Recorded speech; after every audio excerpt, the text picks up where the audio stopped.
Alors, avant de vous partager le nom de la toute nouvelle action que j'ai achetée, je vous propose qu'on commence par un petit débrief hebdomadaire, car la semaine a été marquée par plusieurs mouvements. Certains mouvements particulièrement violents. Déjà, la Chine a décroché. Je pense par exemple à l'Amazon chinois, Alibaba qui a encore perdu plusieurs pourcents. Résultat, cette action Alibaba qui cotait à 117 $ le 7 octobre dernier, aujourd'hui cette même action Baba accuse une baisse de carrément 29%, effaçant tous les gains réalisés depuis septembre dernier. Et il n'y a plus rien. Alors me concernant, j'ai eu la moitié de mes gains effacés, car pour rappel, dans cette vidéo de fin septembre, je vous avais informé vendre la moitié de ma position sur Baba à 107 $, afin de sécuriser une partie de ma plus-value, qui était alors de plus 40%, ayant un prix de revient à 76 $.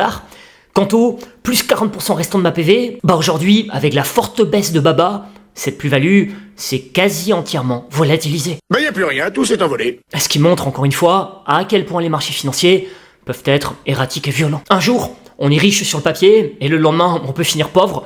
Ce qui vous en conviendrait n'est vraiment pas glorieux. Il n'y a aucune noblesse à être pauvre. Donc je commencerai cette vidéo par un message préventif important. Lorsqu'il y a un mouvement qui est en notre faveur sur les marchés financiers, à partir d'un certain niveau de plus-value, il faut savoir raison garder et sécuriser au moins partiellement ses gains. Car même les actions plébiscitées par le marché peuvent se retourner violemment. Sur le marché européen, je pense par exemple à l'action PEA ASML qui cotait plus de 1000 € en juillet dernier. L'année n'est même pas terminée que les opérateurs de marché n'en veulent déjà plus. Allez hop, directement à la poubelle. On pourrait aussi citer en guise d'exemple le violent retournement sur le secteur luxe. Vous constaterez que le contenu de mon message du 14 mars dernier n'est plus vraiment d'actualité, ce qui au passage a clairement diminué mon effet richesse, ayant très peu sécurisé de gains durant ce mouvement haussier.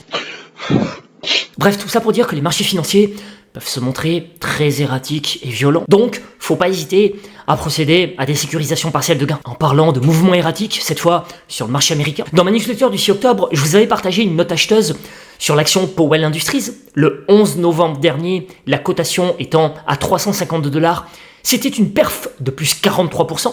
Et là, cette action a fortement baissé pour se retrouver actuellement à 289 $. Donc vous voyez, même les actions américaines qui ont un fort momentum comme Powell Industries ne sont pas épargnées. D'ailleurs, si vous êtes positionné sur cette action, vous trouverez dans ma newsletter d'aujourd'hui, premier lien en description, une note d'analyse toute fraîche, accessible librement. Alors, un autre mouvement très erratique auquel je tenais à réagir, c'est celui survenu sur la paire de devises euro-USD.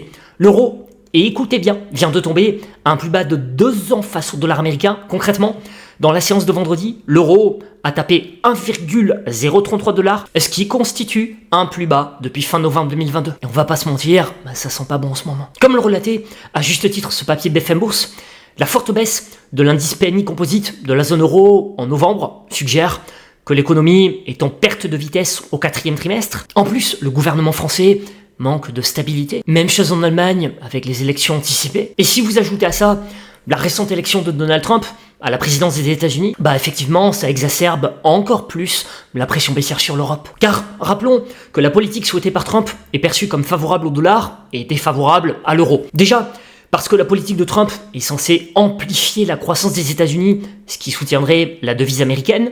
Et ensuite, parce que l'alourdissement des droits de douane voulu par Trump va forcément peser sur notre économie européenne. Si bien que plusieurs bureaux d'études estiment que l'euro pourrait tomber sous la parité l'année prochaine. C'est le cas du cabinet Capital Economics qui voit l'euro valoir 1 $ ou moins d'ici à la fin 2025. Après, n'oublions pas que c'est qu'une hypothèse, mais en tout cas, notre devoir en tant qu'investisseur, c'est d'envisager et de se préparer à tous les scénarios.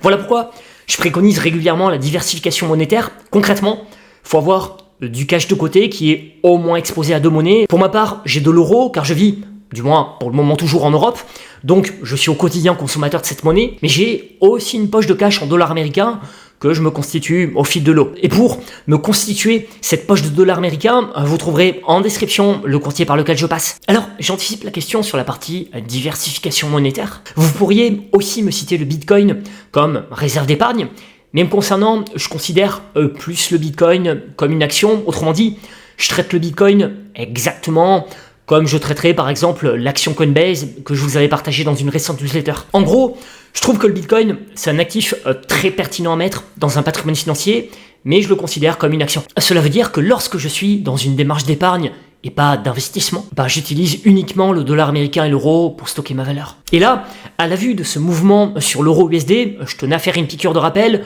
sur l'importance de se construire une réserve d'épargne en plusieurs devises, et notamment en dollars américains. Allez, on passe aux 3 achats de la semaine que j'ai effectués. En préambule, je vous parlais des mouvements erratiques que peuvent parfois faire les marchés en prenant l'exemple d'ASML.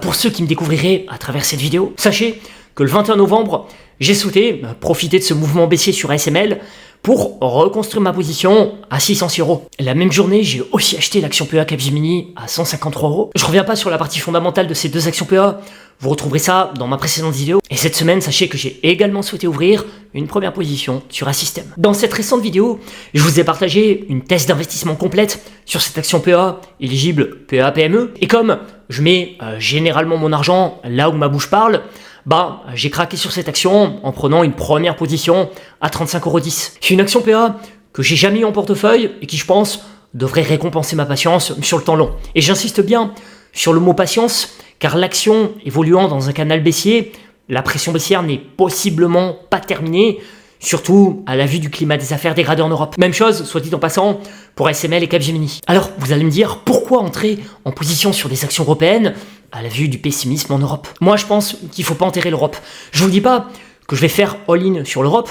Là, mes prochaines actions que j'envisage d'acheter sont américaines, j'en dirai 2 mots prochainement. Mais à mes risques, je continue quand même de mettre en portefeuille les actions que je considère comme étant de belles valeurs européennes. Par ailleurs, il ne faut pas oublier qu'une action peut très bien effectuer un violent retracement sans que ça remette en cause sa dynamique haussière de long terme. Exemple concret, sur l'action PEA Pernod Ricard, ok, c'est ultra violent si on regarde la tête du cours de bourse sur une année, mais si on regarde sur longue période, ce n'est qu'un retracement qui, à l'heure actuelle du moins, ne remet en rien en cause la dynamique haussière de long terme. Donc je terminerai la conclusion par une synthèse des points importants pour s'assurer prospérité. Tout d'abord, pensons à sécuriser nos plus-values, au moins de manière partielle, pour se protéger justement des violents retournements. Deuxièmement, n'oublions pas la diversification, et la diversification, c'est aussi bien sur le plan action que monétaire. Tertio, toujours dans cette idée de mouvement erratique, mieux vaut opter pour une stratégie d'entrée fractionnée lorsqu'on souhaite se positionner sur une action, histoire